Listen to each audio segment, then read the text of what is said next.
साथियों नमस्कार। आज हम सामान्य अध्ययन के लिए महत्वपूर्ण बिंदु अंतरिक्ष विज्ञान के क्षेत्र में भारत का भविष्य,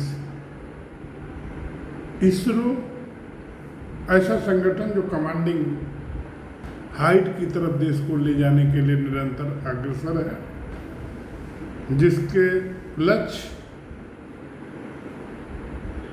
संपूर्ण अंतरिक्ष उससे भी आगे का है। अंतरिक्ष की गहराइयों में ढूंढकर मोती निकालने का है। तुलनात्मक रूप से भारत का अंतरिक्ष अभियान सस्ता है, भरोसेमंद है। यही कारण है, इसी बढ़ती हुई क्रेडिबिलिटी के कारण, रिच क्रेडिबिलिटी के कारण भारत वैश्विक अंतरिक्ष दौड़ में एक महत्वपूर्ण खिलाड़ी की भूमिका का निर्वहन कर रहा है।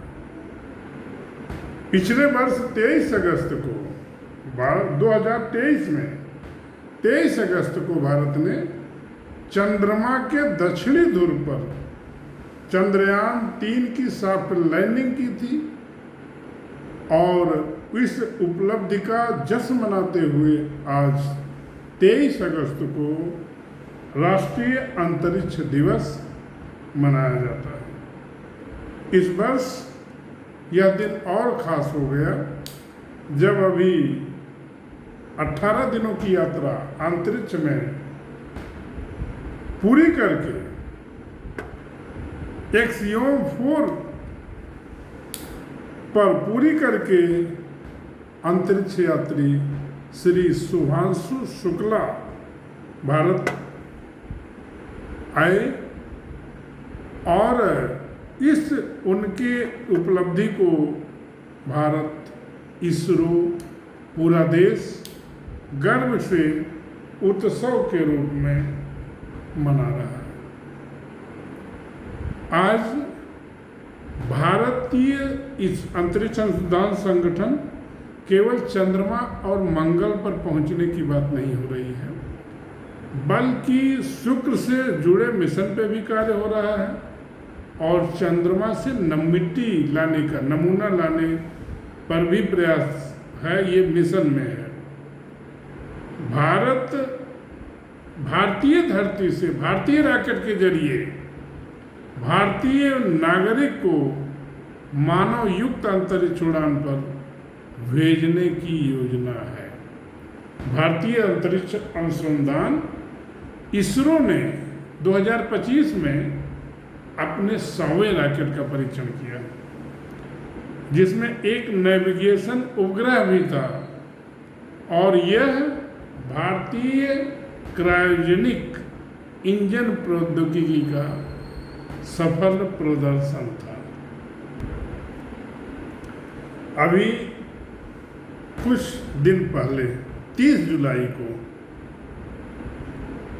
1.3 अरब डॉलर की लागत से नासा और इसरो के द्वारा तैयार सैटेलाइट निसार का प्रक्षेपण किया गया।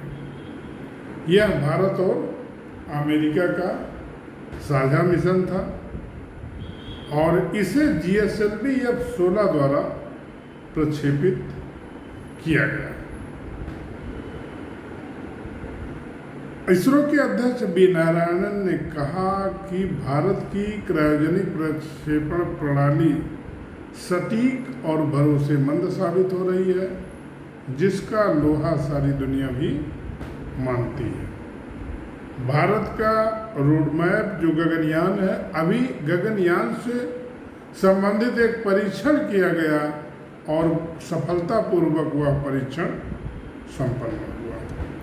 2035 तक भारतीय अंतरिक्ष स्टेशन की स्थापना करनी है और 2040 तक चंद्रमा पर भारतीय को उतारना है।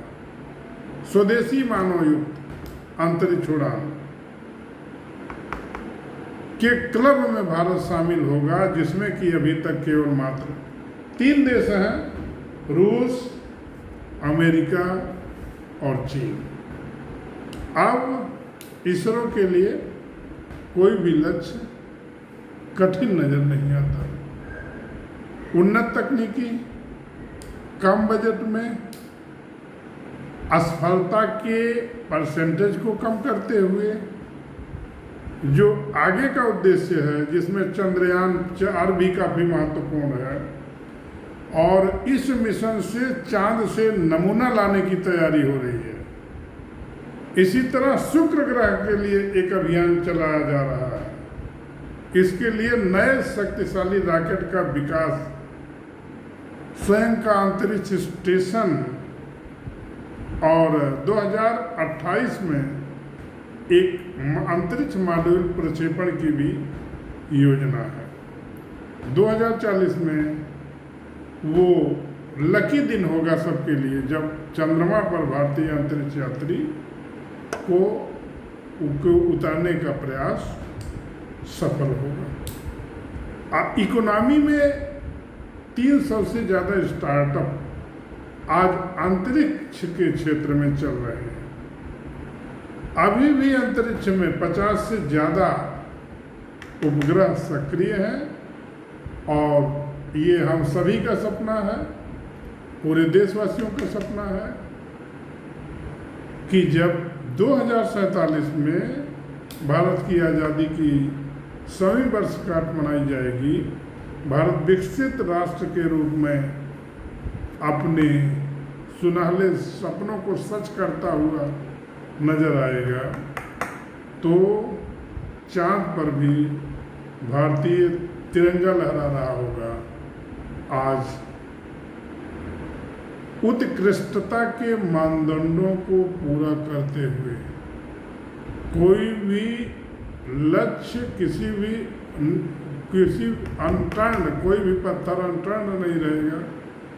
पूरी संयम, शालीनता, शांति और मिशन विजन के प्रति जरा सा भी आलस्य, ढीलापन न करते हुए